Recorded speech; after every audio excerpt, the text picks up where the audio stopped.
नमस्कार दोस्तों, आपका बहुत बहुत स्वागत है नॉलेज फॉर क्यूरियस पे। और आज हम क्लास 10th NCERT का एक बहुत ही ज़्यादा शानदार चैप्टर पढ़ने वाले हैं। चैप्टर आपको बताएगा प्रैक्टिकल लाइफ में और बचपन की इमेजिनेशन वाली ज़िंदगी में क्या अंतर होता है। पोएम का नाम है द बॉल पोएम। यार बहुत सिंपल नहीं है, बचपन वाली बॉल पोएम। बॉल से हम रिलेट करेंगे ज़िंदगी को। लिखा है इसको जॉन बैरमैन ने। हर बार की तरह आज भी पढ़ेंगे वर्ड टू वर्ड। तो दोस्तों, पोएम शुरू होती है जब जॉन कहते हैं, what is the boy now who has lost his ball, what is he to do? I saw it go merrily bouncing down the street and then merrily over. There it is in the water. ये है दोस्तों पहला stanza water तक। क्या कहते हैं poet पूछते हैं what is that boy now, वो लड़का अब कैसा है जो अपनी बॉल खो चुका है। लड़का है, एक बॉल से खेल रहा था। क्या कहते हैं, अब वो क्या करेगा। क्योंकि मैंने देखा उसके हाथ में एक बॉल थी। आप ऐसे इमेजिन कर सकते हो, एक लड़का है बॉल से आराम से खेल रहा है, गलती से वो बॉल छूटी और गिर गई वो सड़क पे। ये मान लो एक सड़क है, आपके साथ भी हुआ होगा। तो नॉर्मली होता है सड़क से हम बॉल को उठा लेते हैं, पर यहाँ एक पंगा हो गया। पंगा क्या हुआ कि जो बॉल है वो सड़क पे तो गिरी, पर बाद में वो टप्पे खाते खाते यानी बाउंस करते करते पानी में चली गई। ये जो जगह है ये बेसिकली एक हार्बर है, मतलब ये नदी के पास में एक जगह है जहाँ नाव वगैरह आती जाती रहती हैं। और इस रास्ते को की भी बोलते हैं। की, मैं स्पेलिंग आपको बता दूँ, आपने शायद सुनी ना हो। की, QUAY, इसको के नहीं की पढ़ते हैं। GTA Vice City में आपने देखा होगा कि एक तरफ नदी है, एक तरफ सड़क है, नाव वगैरह चल रही है, ऐसी जगह। तो ये कुछ ऐसी जगह है जहाँ बॉल गिरी, सोचा था उठा लेंगे, पर जब तक बॉल उठाते वो पानी में चली गई और अब तो आनी है नहीं। ये था पहला स्टैंजा। अब देखो अगले stanza. No use to say o there are other balls, an ultimate shaking grief fixes the boy as he stands rigid trembling staring down all his days into the harbor where his ball went.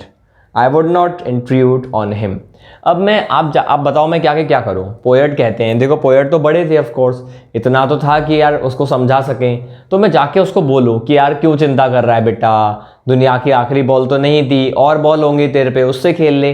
मैं अगर जाके बोलूँ तो उसका कोई मतलब नहीं है। क्यों उसका मतलब नहीं है? क्योंकि देखो वो लड़का दुख में है, वो लड़का वहीं पे ठहरा हुआ है, उसकी फीलिंग्स रिजिड हैं, वो फीलिंग्स को नहीं बदलेगा, वो दुखी है, वो कांप रहा है और क्या कर रहा है। और देखना वो क्या कहा है, staring down all his young days into the harbour. इसका क्या मतलब है, वो उस हार्बर को, उस पानी को देख रहा है और उसे क्या याद आ रहा है, अपने वो दिन जब बॉल उसके पास थी, यानी अभी अभी वो जो बॉल उसके पास थी वो वक्त उसको याद आ रहा है। कितना मज़ा आता था ना, ठीक है। All his young days into the harbour, और अब वो बॉल चली गई, यानी वो जो अच्छा वाला दिन था, वो हैप्पीनेस थी, वो चली गई और अब बची है उदासी। तो अब शुरू करते हैं दोस्तों स्टैंजा थर्ड।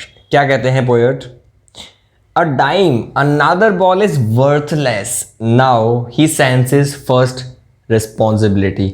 अब क्या होता है, वो कहते हैं एक डाइम मतलब क्या होता है, 10 सेंट। देखो जैसे रुपए का पैसा होता है ना, ऐसे ही वहाँ पे डॉलर्स का सेंट होता है, यानी बॉल बहुत सस्ती है। अभी भी अगर आपने क्रिकेट खेला है तो आप प्लास्टिक की बॉल लोगे 10 रुपए की आएगी, जंपर की बॉल लोगे 15 रुपए 20 रुपए। बॉल ज़्यादा महंगी नहीं होती।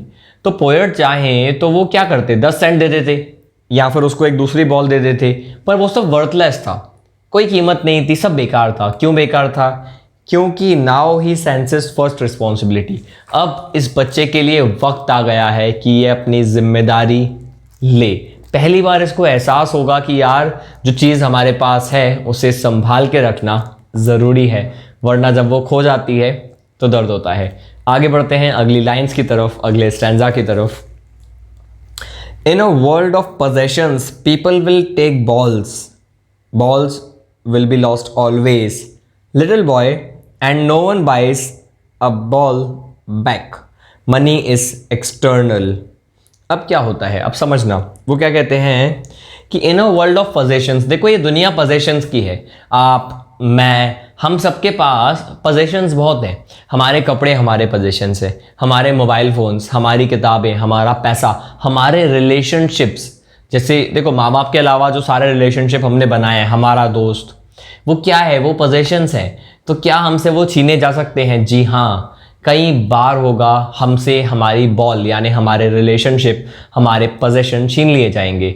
आपने नहीं देखा, बहुत लोग बड़े बड़े बिजनेसमैन जैसे स्टीव जॉब्स, उनकी कंपनी उनसे छीन ली गई, किसी की कार चोरी हो जाती है, किसी की बाइक चोरी हो जाती है, किसी का मोबाइल उनसे दूर हो जाता है, बेचना पड़ता है, छूट जाता है, टूट जाता है, रिलेशनशिप चले जाते हैं, लोग उनसे दूर हो जाते हैं। तो चीज़ें दूर होंगी, या फिर कोई हमसे ले लेगा या हमसे दूर हो जाएगी, हम नहीं संभाल पाएंगे।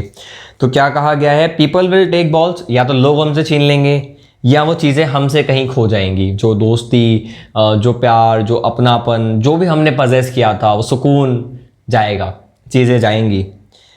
Little boy and no one buys a ball back, इसका क्या मतलब है? देखो, और कोई तुमको बॉल वापस नहीं देता। आप कितना भी चाहो, आप कितना भी रो लो, जब आपसे चीज़ें जाती है तो वापस नहीं आती।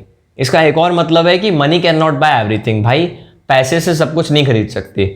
यहाँ मैं उसको सिखा दूं कि यार ये 10 डायम की बॉल है, ले यार 10 डायम तू रख ले, बॉल खरीद लियो, तो उसको ज़िंदगी में ये कैसे आएगा कि भाई आने वाली लाइफ में कई बार चीज़ें जाएंगी, हो सकता है किसी की डेथ हो, किसी की इसकी हैप्पीनेस जाए, हेल्थ जाए, क्या क्या खरीदोगे? सब कुछ नहीं खरीद सकते। इसके बाद क्या कहते हैं poet, money is external, he is learning well behind his desperate eyes, the epistemology of loss. अब इसका क्या मतलब है? देखो, मनी एक्सटर्नल है, मनी बाहर की चीज़ों को खरीदती है, सब कुछ नहीं खरीद के दे सकती। फिर क्या कहा गया है, he is learning well behind, वो लड़का बहुत सीख रहा है। अपनी जो बेचैन आंखें हैं ना, देखो आंखें उसकी बेचैन है, वो रो रहा है, बॉल के लिए परेशान है, पर उसके पीछे कहीं ना कहीं क्या हो रहा है, वो ये बात सीख रहा है। क्या बात सीख रहा है? The epistemology. एपिस्टेमोलॉजी, एपिस्टीम एक वर्ड होता है ग्रीक में, इसका मतलब होता है नॉलेज। तो वो कहीं ना कहीं लॉस का जो कॉन्सेप्ट है कि भाई ज़िंदगी में चीज़ें आएंगी जाएंगी, संभालो, और चली जाए तो रो मत, अपने आप को संभाल लो।